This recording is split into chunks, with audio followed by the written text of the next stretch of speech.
Assalamualaikum warahmatullahi wabarakatuh. Selamat pagi, salam sejahtera bagi kita semua. Salam ASN berakhlak untuk Indonesia tangguh. Bapak Ibu, para widya suara dan para ASN dimanapun Anda berada, seluruh tanah air. Bertemu lagi bersama kami di podcast BPSDMD Provinsi Lampung dalam acara Ngopi WI, Ngobrol Pintar ala Widya Iswara. Bapak Ibu sekalian, pagi hari ini kita akan mendiskusikan sesuatu yang sangat menarik sekali terkait dengan data-data kependudukan atau terkait dengan administrasi kependudukan. Tamu kita adalah tamu yang istimewa. Beliau adalah Bapak Ahmad Saifullah SH sebagai Kepala Dinas Kependudukan dan Pencatatan Sipil Provinsi Lampung. Mari kita sapa dulu beliau. Assalamualaikum warahmatullahi wabarakatuh. Waalaikumsalam warahmatullahi wabarakatuh. Saya manggilnya Bang Ahmad aja ya. Ya, siap. Biar lebih rileks kita. Siap. Oke. Disapa dulu dong pemirsa kita di seluruh tanah air. Baik. Assalamualaikum warahmatullahi wabarakatuh. Tabik pun. Pemirsa podcast yang tercinta, yang saya muliakan, saya banggakan, khusus untuk host kami nih. Mas Agus, terima kasih atas undangannya, insyaallah, dan mudah-mudahan ada nanti interaktif kita mudah-mudahan setidaknya bisa bermanfaat untuk pemirsa sekalian. Oke, ini kan kita banyak informasi nih yang mau kita sampaikan ke pemirsa seluruh ASN di seluruh tanah air, khususnya di Provinsi Lampung. Siap. Nah, kita langsung aja nih, Bang Ahmad nih. Dinas Kependudukan dan Pencatatan Sipil ini core bisnisnya apa sih Bang? Tusi utamanya itu apa? Baik, makasih Mas Agus. Sebagai informasi juga, bahwasanya memang hal ini banyak dipertanyakan. Ya. Apa sih tugasnya di Dukcapil Provinsi? Ya, provinsi, utamanya provinsi. Orang tidak merekam, tidak mencetak, apa semuanya. Nah, sesuai dengan peraturan pemerintah nomor 40 tahun 2019, bahwasanya Dinas Kependudukan Pencatatan Provinsi Lampung ini telah disesuaikan dengan nomenklaturnya. Ya. Kami telah menjadi Dinas Provinsi Kependudukan Pencatatan Sipil ini pertama adalah 2017. Kemudian dari 34 provinsi ini itu ada 16 yang sudah menjadi Dinas Kependudukan yang berdiri, yang lainnya masih gabung. Sebelumnya juga termasuk Provinsi Lampung. Provinsi Lampung adalah yang sudah membentuk dari 2017. Dan alhamdulillah saya yang pertama Kadis, dan sampai dengan insya Allah dipercaya oleh pimpinan, oleh Gubernur dalam rangka mendukung data kependudukan menuju rakyat Lampung berjaya. Nah itu. Lain tugas fungsi daripada Dukcapil pertama adalah melakukan pembinaan. Ya, kemudian pembinaan kepada Dukcapil Kabupaten Kota secara langsung. Kemudian juga kita memberikan fasilitasi dalam rangka pelayanan administrasi kependudukan oleh Kabupaten Kota. Contohnya pada saat kita memberikan sosialisasi, kita kerjasama dengan Kabupaten Kota. Ini rencana kan untuk 2024 nih, pemilu. Nah, jadi perekaman untuk anak-anak SMA yang rencana 17 tahun pada tahun 2024. Ya, berarti sekarang mungkin usianya tanggal 15, masih 16, direkam dulu. Kan sebetulnya nggak boleh. Yang perekaman itu kan yang wajib KTP. Wajib KTP itu adalah umur 17 masuk.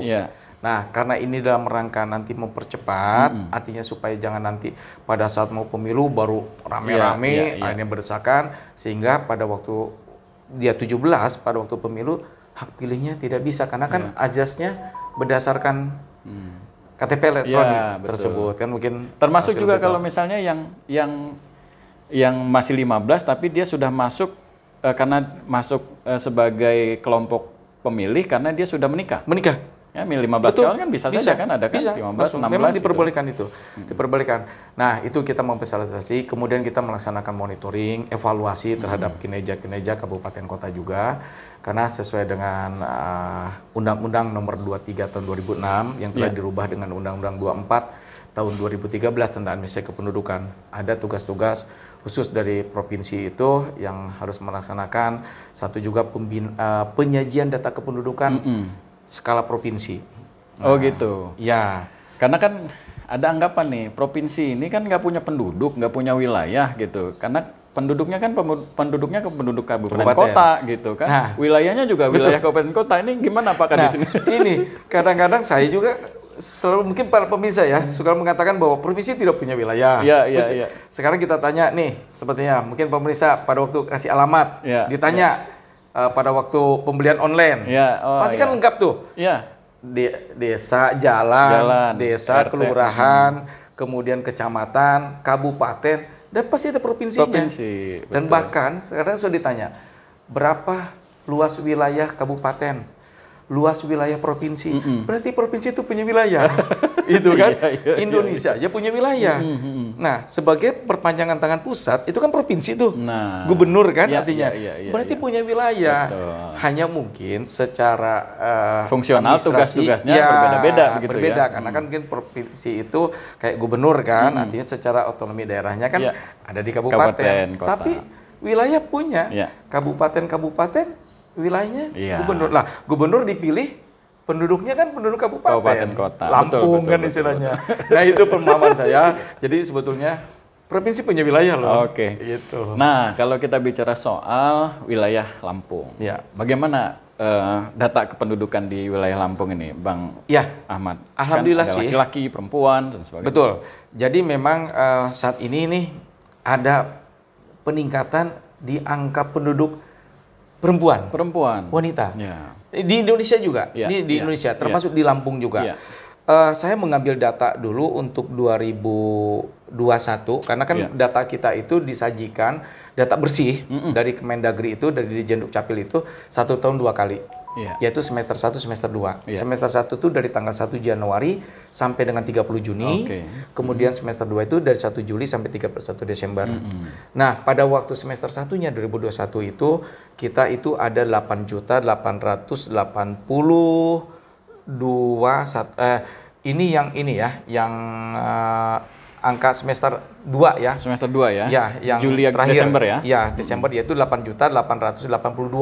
8.882. 107 jiwa.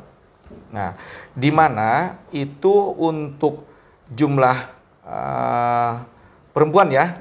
Jumlah perempuannya itu, kenapa saya harus melihat data? Karena angka harus ini presisi, tidak boleh harus tidak bisa sembarangan langsung mengatakan bahwa ini sekian. Nanti saya salah itu datanya, karena kan semua ini digunakan untuk data kependudukan semuanya tuh. Nah, saya lihat dulu untuk 8.882. Yang pertama ini kami namanya di sini ada, kalau untuk kependudukan ada jumlahnya untuk wajib KTP. Wajib KTP itu ada 17 tahun ke atas sama dengan 17 tahun ke bawah, ya kan? Laki perempuan ini perbedaannya adalah kurang lebih 5%. Tinggi juga ya, lumayan. Tinggi. Jadi kalau sepertinya dari 8.882 ini untuk perempuannya itu ada di posisi 4.600-an. 600 sekian, mohon maaf artinya.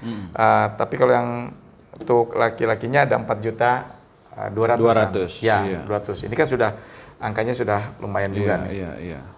Posisi. Nah, kemudian kalau untuk yang tadi 17 tahun ke atas atau kami nyebutnya adalah wajib KTP itu ada di 6.388.690. Nah, mungkin beliau nih Mas Agus kan dulu pernah di KPU nih. Data itu nih kan harus tahu tuh wajib KTP ya Mas ya. Betul, penting itu. Ini siap. Kemudian ini kan data agregat ya. Yang kemudian mungkin bisa berubah gitu. Trennya itu naiknya dalam setiap tahun nih berapa persen biasa?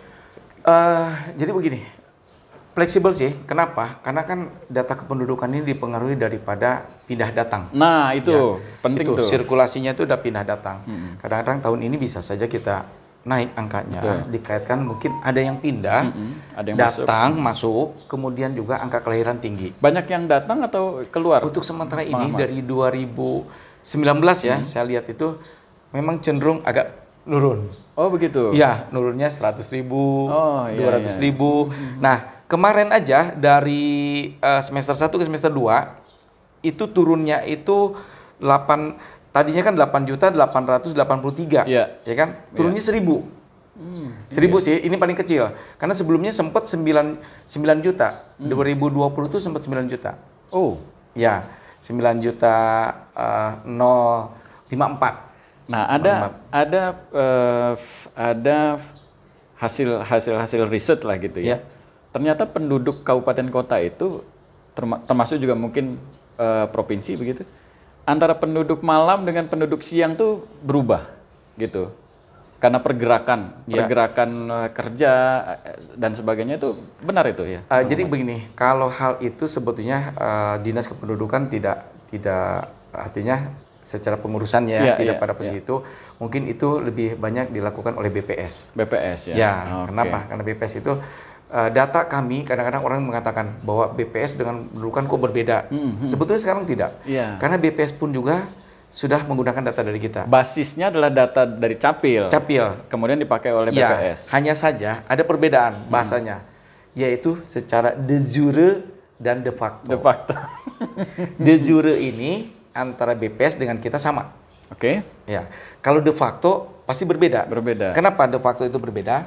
Karena BPS kan pasti memantaunya bahwa jumlah penduduk itu yang berada di Lampung. Mau ber-KTP bukan Lampung pun dihitung oleh BPS. Makanya de facto. Nah, maka dari itu kalau BPS nanti de factonya lebih besar dari de jure, artinya banyak penduduk luar berada di Lampung, mungkin karena bekerja atau ikut tinggal. Mungkin secara keilmuan, mungkin penjelasannya kalau BPS itu basisnya adalah sensus. Metodologinya itu. Kemudian kalau Capil itu metodologinya adalah data kependudukan, kan begitu. Ya, dan daftar langsung. Oke. Bang Ahmad, Prof Zudan sebagai dirjen itu kan punya banyak inovasi lah. Salah satunya itu terkait dengan dokumen administrasi pendudukan dalam genggaman. Ya, dalam genggaman. Artinya saya membayangkan itu apa terkait dengan penggunaan fasilitas IT dan sebagainya, itu penjelasannya bagaimana itu inovasi dari Prof Zudan ini. Baik, nah ini para pemirsa, apa yang ditanyakan oleh Mas Agus ini luar biasa. Dan saya pun juga terima kasih pada Bapak Dirjen dan alhamdulillah juga Pak Gubernur kami Pak Arina ini mendukung betul supaya kita juga terus berinovasi juga, kemudian mendukung apa yang dilakukan oleh Ditjen Dukcapil.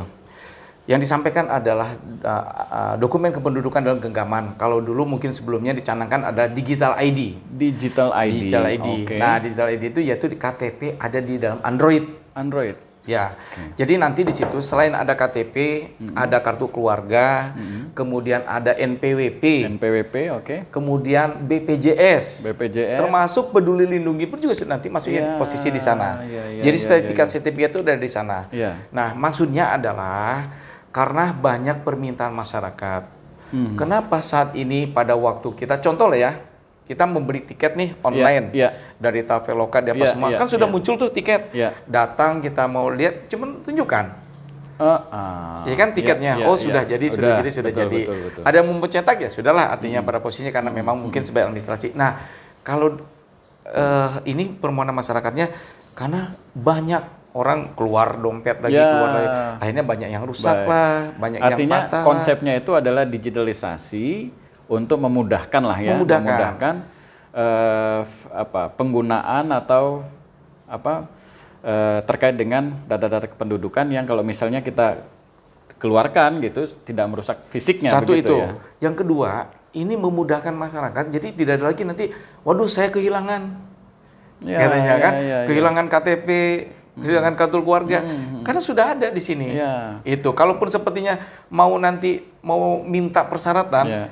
Kan bisa diprintkan, bisa kita screenshot, kita printkan, sudah. Itu menjawab juga mungkin ya Bang, menjawab tantangan revolusi industri 4.0 juga kan? 4.0 termasuk dengan sistem pemerintah berbasis elektronik itu juga satu itu menjawab.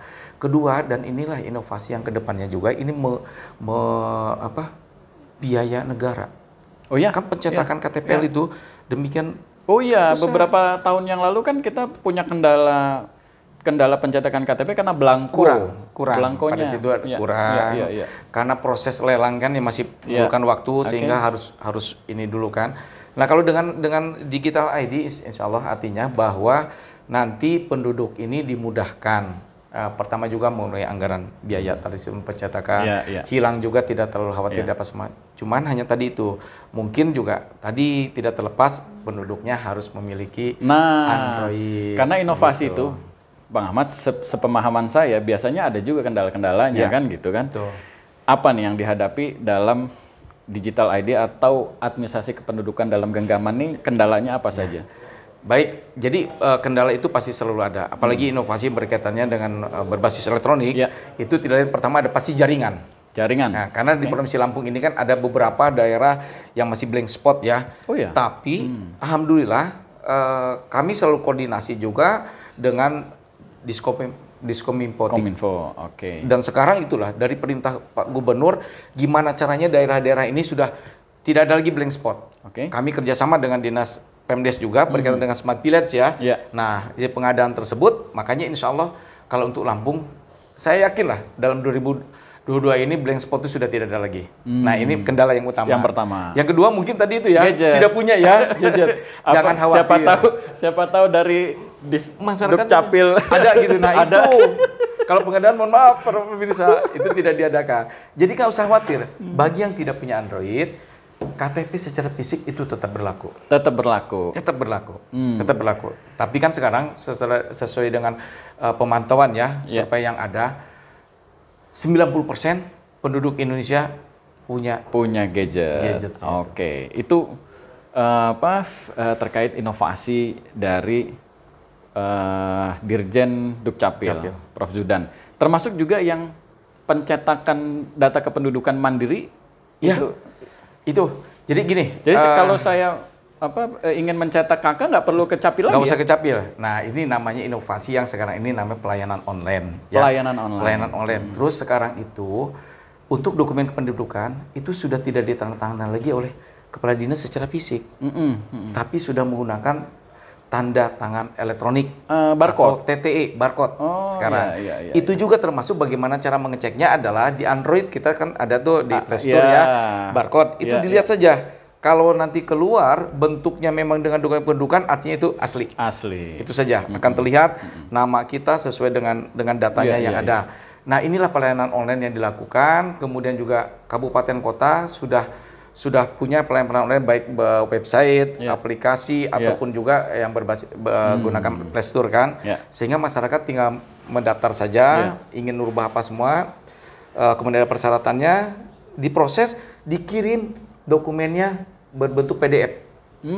Berarti silakan masyarakat mencetak sendiri. Iya, berarti warga itu bentuknya sudah pegang PDF-nya ya. Ini sesuai dengan amanah dari Permendagri 109 tahun 2019 tentang pendaftaran penduduk dan buku laporan. Jadi sekarang itu bentuknya bentuk kertas. Nah, itu juga kertasnya jadi kertas putih gitu ya, Bang Ahmad HPS, ya kan A4 80 gram. 80 gram ya. Nah, itu bisa di-print sendiri, itu sudah sah. Bukan fotokopi itu. Nah, fotokopi silakan. Yang penting nanti barcode itu bisa terbaca. Itu amanah Permendagri 109 tahun 2019. Itu. Bang Ahmad, terakhir nih buat para pemirsa kita di seluruh tanah air, khususnya bagi para ASN. Saran-saran nih terkait dengan proses pengurusan data kependudukan dan administrasi kependudukan, baik yang akan dilakukan oleh teman-teman ASN atau juga bagi penyelenggara di Dinas Dukcapil Kabupaten Kota. Baik, terima kasih Mas Agus. Nah, ini terima kasih saya kepada seluruhnya, dan ini saya sampaikan pada pemirsa yang ada, para khusus kita para ASN ini, apalagi sekarang kita dikatakan bahwa ASN berakhlak. Mari kita sampaikan, sosialisasikan juga. Saya meminta kepada rekan-rekan seluruhnya, sampaikan kepada sanak saudara dulu, kemudian kepada lingkungan yang ada, dan kepada handai taulan. Pertama, data kependudukan ini adalah data pribadi kita. Jangan sembarangan men-share, men-posting. Coba kita lihat sekarang. sibuk ada berita bahwa data kependudukan bocor. Sebetulnya bukan bocor ini dilakukan oleh instansi ada apa semua. Lebih kebanyakan bocornya oleh kita sendiri. Silakan lihat di Google. Ketik KTPL. Itu foto-foto KTP elektronik dengan gayanya, atau diserakin begitu, atau satu-satu. Selalu memposting itu, padahal di dalam KTP elektronik itu di situ ada nik, ada nama, ada alamat. Nah ini apalagi digandengkan dengan kartu keluarga. Sudahlah, sekarang kan kita pendaftaran handphone, ya kan? Sudah menggunakan nomor kartu keluarga dengan nomor nik. Itu sudah bisa, orang bisa pinjam online, gunakan sana, daftarkan dulu handphone dengan data yang bersangkutan, pinjam online, akhirnya yang didatangi nanti yang ditagih kita, ditagih di alamat. Karena orang mencari, kalaupun handphonenya tiba-tiba bukan kan, dia carilah. Karena apa? Karena ada nama ibu dan bapak. Akhirnya siapa orang terdekat, dicek di sana. Nah itulah yang akhirnya dicari, diketahui nomor telepon aslinya. Akhirnya banyak kan. Jadi oleh karena itu, tolong jangan sampai memposting data kependudukan kita. Ini yang utama. Kemudian tolong dijaga. Kita masih punya KTP elektronik berbentuk fisik. Walaupun nanti ke depannya yang biru sudah menggunakan Android juga dijaga, jangan sampai nanti bocor. Tapi insya Allah data keamanan nanti di dalam Android insya Allah kita aman. Nah jangan juga, kenapa? Karena pelayanan kita gratis. Membuat merekam KTP, dapat KTP itu gratis. Semua dokumen pendudukan kita gratis. Tidak ada berbayar. Jadi kalau ada nanti pada waktu ngurus datang ke Dukcapil, berbayar, silakan laporan pada kami. Boleh juga lapor ke Ditjen Dukcapil juga. Itu pasti akan kena tegur. Silakan nanti membayar. Nah, oleh karena itu juga ini saya sampaikan. Jadi gratis, dan apabila ada yang meminta bayaran oknum-oknum tertentu, silakan laporkan kepada Dukcapil Provinsi. Menarik sekali. Para pemirsa dimanapun Anda berada di seluruh tanah air, ternyata administrasi kependudukan kita sekarang sudah sangat canggih sekali.